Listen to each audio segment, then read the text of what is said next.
I hope everybody enjoyed that last video on the Willwood electric park brake. I'm really thrilled how that happened and how well that worked out.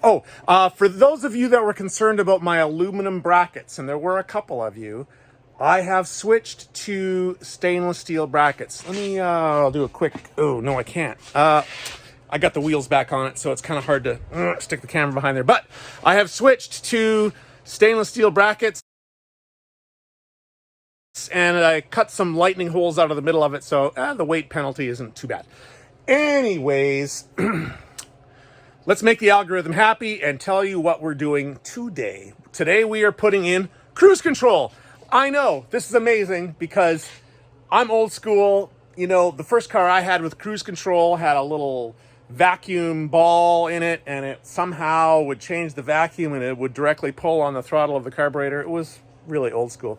But Dakota Digital, yes, the same people that made my gauges, have released a drive-by-wire cruise control. It is for LS motors that are drive-by-wire. So if I understand correctly, and I have not read the directions yet, but if I understand correctly, it plugs into your pedal and sort of like tees into the pedal. And as long as it gets a signal from either your vehicle speed sensor or from your ECM, in my case, I'll be using the ECM, you have cruise control, just like that. Buttons on the dash. You can also have buttons on your stock. Like, they give you several options. Anyways, I'm really excited about it because it wasn't even expensive. And I'll link to it in the description directly to the Dakota Digital site, which one I got. And anyways, let's get to it. Let's read some directions and let's see how difficult or how hard it is to install the Dakota Digital cruise control. Oh my God, more wiring. Fortunately, it's all very light. The whole thing weighs next to nothing. Here's the computer. This is what's going to plug into the OBD2 port to get my vehicle speed sensor. And this, I guess, intercepts the signal to the pedal. That looks like what it's supposed to be. I'm going to assume this is for things like a switch to the brake or the clutch to disengage the cruise control if you hit the brakes, and power and ground. This is the switch that goes on your dash. And like I say, they have different versions. They have one that goes on the stock, like on your signal stock goes here. They have two different versions of that one, but I thought because of my I did it steering wheel, it might not fit, so I didn't want to go with that one, so I just have the button that goes on the dash. Anyways, I don't think it's gonna be too difficult. It looks pretty straightforward. So my Dakota Digital gauges are already being, like the OBD2 plug is already being used to power up my gauges. So I went on Amazon and I got this Y fitting. This plugs in your OBD2, and then it gives you two different male plugs to plug in two other things. So hopefully I can plug in the gauges in one and the cruise control in the other, and it'll just work. I did call the tech line at Dakota Digital, and they figured this would work, but if not, apparently there are two wires that I can splice in that'll make it work. So let's try this first. So there, the one end is plugged into the Y fitting on the OBD2, and the other end, it's two pins, two wires, and it plugs into this box. And it looks like the next thing to hook up is this one to the pedal. All these extra wires for? Let me look into what all these extra wires are for. Well, no, I'm just going to plug it in first because that's what it calls for, and then we'll figure out what the wires are for. Well, that was easy. Okay, so the one end plugs into your pedal. The other end, the wire that used to go to your pedal, these wires here, plug into that. And then these extra wires here just plug right into the box. Wow, I tell you, Dakota Digital certainly makes this easy. I might even be able to do this all one-handed. Wait a minute. Yeah.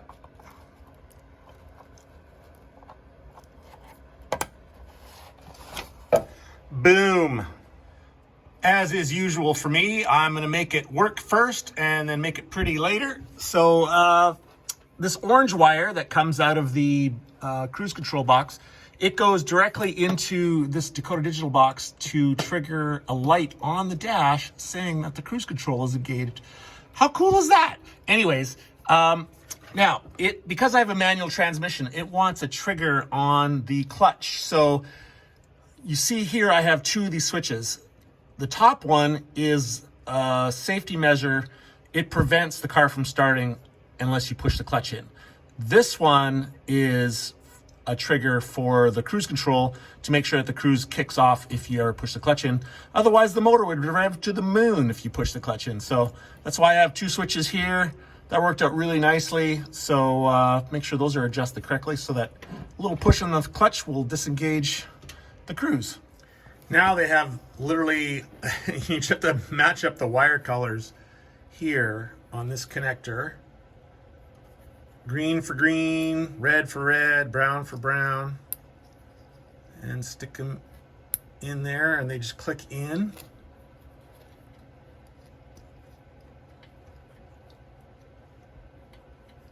Just like that. And that plugs in. And that plugs into this port here. And here's your buttons for your cruise. Well, believe it or not, okay, now everything's not where it's supposed to be. Obviously, I have wires hanging down everywhere, but a little background on that. When I was doing the electric park brake in the car, I ran all the wires nicely behind there, and I had the switch all nice, and it was all pretty, and it's all plug and play. So I just plugged it all in, expecting it to work, and it didn't. I wrestled with the wiring just to trigger that light. I wrestled with it for 5 hours. I know I didn't share that in the video, but it took 5 hours because I had to take this whole panel off and on multiple times, trying this, trying that. I called their tech lines, both Willwood and Dakota Digital, and I tried all the relays. I tried 2 different relays. You know, I had to go out and buy other relays to try out, and nothing worked. And what it landed up being was, I used Deutsch connectors in behind the switch there, and I got rid of the Deutsch connectors and I just soldered it all in place instead of using the Deutsch connectors, and magically everything worked. But this thing, I had this thing on and off of there like 15 times. So that is why in this case, I'm gonna make sure that this whole thing works before I route all the wires nicely. That's what I'm up to there. But anyways, I'm all hooked up now. And I'm looking at the time, this has been a 2-hour total installation time, and that's with drilling a hole for the extra switch and all that stuff. This has taken no time at all. So I think the next step is to, I'm gonna look through here, but I think all I have to do now is fire the car up and try it. But we'll see. Let me do some reading. Okay, the Dakota Digital Cruise is all mounted and hooked up. You can see a little light on and everything. And it even, let's see if you can spot it. Wait a minute. Let me get a good camera angle. You can spot it on my dash over, you see that green light that comes on? That's the cruise control light. Of course, it doesn't stay on because the car's not moving, not running. And so I couldn't get the cruise to work. So I called Dakota Digital, and numerous emails and checking every wired connection, the voltage out of this. And they had me check what happens, what voltage is when I push this button and that button and that button and that button. And checking continuity and ohms and everything. After all that and confirming everything's all hooked up correctly, the guy was like, "Oh, are you trying to try the cruise with the car up on a lift or out on the road?" And I said, "Up on a lift." And they said, "It'll never work up on a lift." Apparently, it has to be under load on the road for the cruise to work. So even though I've put it in 4th gear and I've had it, doing 50 miles an hour on the speedometer, cruise still didn't work. Like, it kicks on, but it kicks off right away.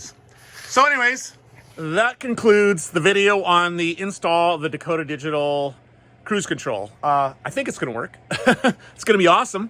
And yeah, so next up is, well, I don't know what's up next. I think bodywork and paint is up next, honestly. Yeah, that's pretty exciting.